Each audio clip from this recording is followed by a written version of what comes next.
Buen día. A continuación, el Grupo 7 de Ingeniería Económica, compuesto por Daniel Rodríguez, Sharik Torres, Nicolás Gómez, Laura Vargas y Gabriel Agudelo, presenta la reforma del sistema de salud en Colombia.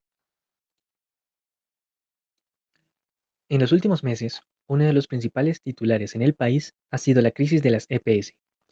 Pese a que el déficit financiero que éstas presentan ha resultado en el cierre y liquidación de 100 entidades desde 1997, la intervención de Sanitas, Sura, Allianz Salud, Compensar, entre otras, ha resultado en un repunte de las dificultades a las que se enfrenta el sector de salud en Colombia.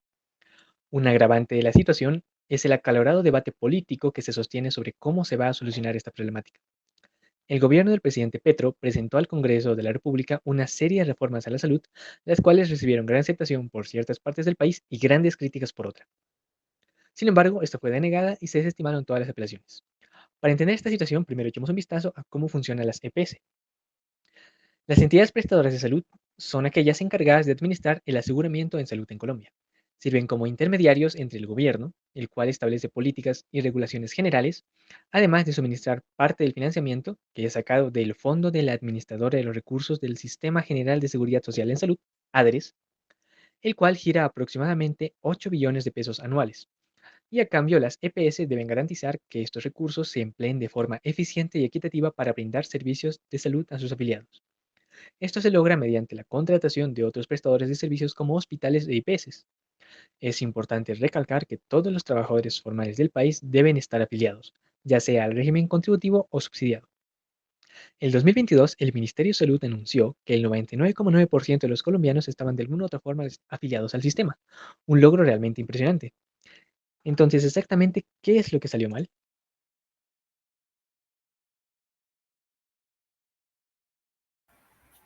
Desde hace varios años, este sistema presenta muchas fallas: la calidad deficiente de los servicios, demoras en la atención médica, falta de medicamentos e insumos básicos, falta de acceso equitativo, etc. Eso sin mencionar la deuda total, que a la fecha asciende a 23,3 billones de pesos, siendo Nueva EPS la líder en el déficit. Salud Total, Sanita, Sura y Emsanar también figuran en la lista, sumando 10,5 billones, lo que representa el 63% del hueco financiero, y la deuda a hospitales y clínicas por servicios de salud prestados, que alcanza los 10,1 billones de pesos, con el 59,1% de esta deuda siendo morosa. Esto sucede debido a que sencillamente se gasta más dinero del que se invierte en salud. Para 2023 faltaban 1,5 billones de pesos para cubrir el aseguramiento en salud, con algunas EPS gastando en promedio un 7% más de lo recibido por concepto de UPC, junto con un aumento acelerado de las frecuencias de uso en el régimen subsidiado, particularmente asociado al COVID-19, sumando un déficit estimado de aproximadamente 1,03 billones de pesos para todas las EPS para mayo de 2023. Sumado a esto, en los últimos 4 años, 13 EPS han desaparecido, lo que ha obligado a cerca de 6,4 millones de colombianos a cambiar de EPS. Las causas de liquidación incluyen desviación de recursos, inviabilidad financiera y problemas de gestión. La unidad de pago por capitación, UPC, es un índice que mide el valor monetario asignado a cada persona por su EPS y representa un estimado de cuánto ésta tendrá que gastar en su salud ese año. Cada año este índice aumenta y, sin embargo, nunca es suficiente para cubrir todos los gastos. El presupuesto en general que destina el gobierno a salud también aumenta, pero el déficit sigue creciendo. Hay varios motivos para esto: malversación y desvío de fondos, sobrecostos en equipos e insumos. La corrupción es un mal tristemente común en nuestro país y es uno de los principales responsables de la crisis. Relacionado con lo anterior, algunas EPS han sido criticadas por una gestión y administración deficiente de sus recursos y la falta de transparencia en sus operaciones, lo que ha llevado a medidas por parte del gobierno como intervenir algunas de las mencionadas anteriormente, lo cual ocasiona que 24,5 millones de personas se vean afectadas por la crisis ya mencionada. También hay que considerar que cada vez surgen nuevos tratamientos, medicamentos, equipos o en general avances tecnológicos relacionados al campo de la salud, con los cuales el sistema debe contar. Estos no son previstos en la asignación del presupuesto y, por lo tanto, se unen al déficit. Considerando todo esto, se llegó al consenso general de que había que hacer algo: modificar el sistema de salud. Ahora, ¿de qué trata esta reforma? Fundamentalmente, esta busca mantener la Ley 100, pero ahora con un enfoque renovado en la atención primaria y preventiva. Para esto, se propone la creación de centros de atención primaria cada 20.000 personas, y con esto también se planea eliminar el rol de las EPS como aseguradoras y estas pasarán a operar bajo otra figura jurídica, como instituciones prestadoras de servicio de salud, principalmente gestionando centros de atención primaria integral y resolutiva en salud. La ADRES sería el único administrador de los recursos del sistema y a su cargo tendrá la administración del Fondo Único Público de Salud. Cabe resaltar que el financiamiento estará integrado por las cotizaciones y aportes al sistema, al seguro obligatorio de accidentes de tránsito, con los recursos fiscales del orden nacional y territorial. Hasta cierto punto, el financiamiento sería a través de los recursos del sector, aprobados en el presupuesto de 2023, que alcanzan los 50.7 billones de pesos.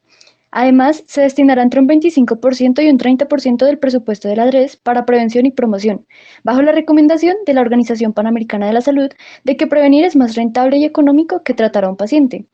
Aparte de lo mencionado, la reforma también aborda otros puntos fundamentales, como lo son la implementación de un sistema público único integrado de información, en la que se podrán monitorear las transacciones del sector salud. Y además se establecerá un régimen laboral de los trabajadores del sector y se planea la creación de un Consejo Nacional de Salud.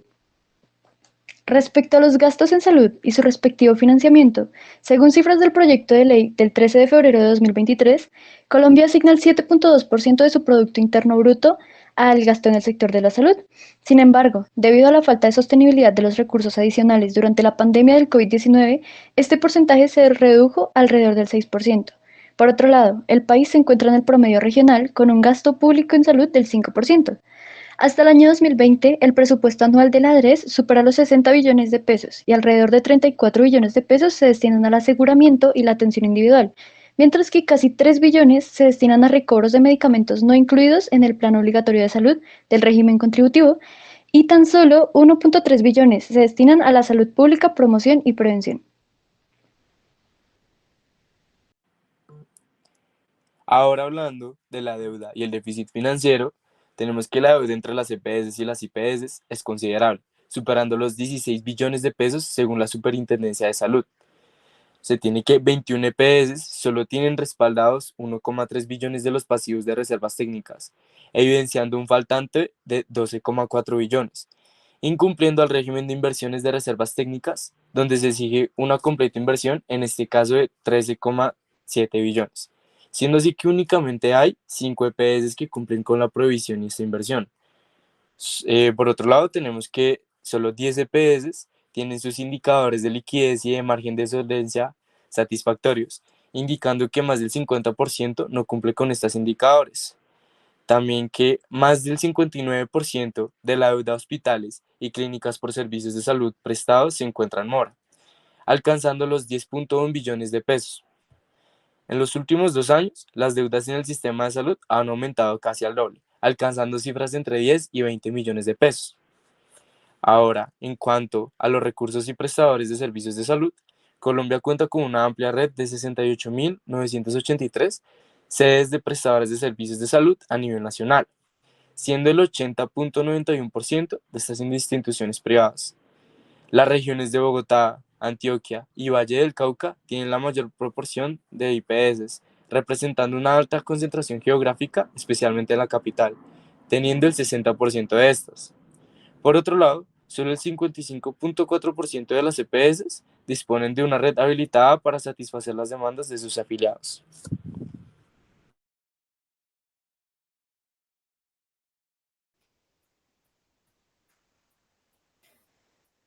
Para el análisis de estas alternativas, hemos sacado los pros y contras del estado actual y la propuesta de la reforma. Para el estado actual, de pros tenemos la alta cobertura debido a que la Ley 100 ha aumentado la cobertura del 50 al 96%, brindando acceso a la mayoría de los colombianos en servicios de salud. De segundas, tenemos la diversidad de prestadores, debido a que la presencia de múltiples EPS y prestadores de servicios de salud ofrecen opciones de atención médica según la condición y situación socioeconómica del afiliado, incentivando la competencia y la calidad del servicio. 3 es la experiencia. Es un sistema que ha estado operativo durante décadas, acumulando experiencia que podría aprovecharse para mejorar su eficacia.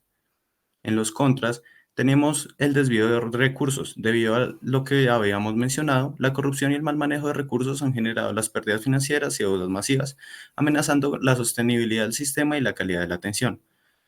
De segundas, tenemos la inequidad al acceso, que pues persisten desigualdades en el acceso a los servicios de salud de calidad, especialmente en áreas rurales y en poblaciones vulnerables, generando gastos adicionales y costos de transporte. Y tercero, la falta de transparencia. La gestión de la EPS y la distribución de recursos han minado la confianza pública en el sistema de salud. Para la propuesta de reforma de PROS tenemos el enfoque de atención primaria y prevención, reconociendo la importancia de estas áreas para mejorar la salud a largo plazo y reducir costos. De segundas, el mayor control del Estado sobre la administración de recursos y la prestación de servicios con el objetivo de reducir la corrupción y mejorar la eficiencia. Y tercero, la inversión de tecnología para mejorar la transparencia y la toma de decisiones basada en datos. Cuarta, la participación ciudadana, debido a que se incluyen pacientes y trabajadores de la salud en el proceso de reforma para promover una mayor participación en la toma de decisiones. En contras, tenemos el riesgo de disrupción, debido a que cambiar el rol de las EPS podría generar desafíos operativos y administrativos, interrumpiendo la prestación de servicios. De segundas, tenemos la necesidad de recursos adicionales. La implementación requerirá una inversión significativa de recursos financieros y humanos, lo que podría ser difícil de lograr dada la situación económica y la resistencia política. Y por último, tenemos la falta de claridad debido, aunque se han presentado algunas ideas, todavía falta implementar en la práctica los objetivos específicos y mecanismos de evaluación. Para concluir, decidimos que la propuesta de la reforma al sistema de la salud en Colombia ofrece un enfoque renovado y prometedor para abordar los desafíos existentes, pero también presenta desafíos en términos de implementación y necesidad de recursos adicionales. Para garantizar su éxito se requiere una gestión integral, colaborativa y transparente, involucrando a todas las partes interesadas. Como primera conclusión, tenemos que es esencial abordar la corrupción y mejorar la gestión de los recursos en el sistema de salud colombiano para garantizar su sostenibilidad a largo plazo. De segundas, tenemos la propuesta de reforma destaca la importancia de fortalecer la atención primaria y las medidas preventivas como una estrategia para mejorar la salud pública y reducir los costos a largo plazo. Y tercero, la implementación en cambios estructurales en el sistema de salud debe realizarse de manera gradual y cuidadosa para garantizar la estabilidad y continuidad en prestación de servicios médicos a todos los ciudadanos en caso de que ésta se llegase a aplicar.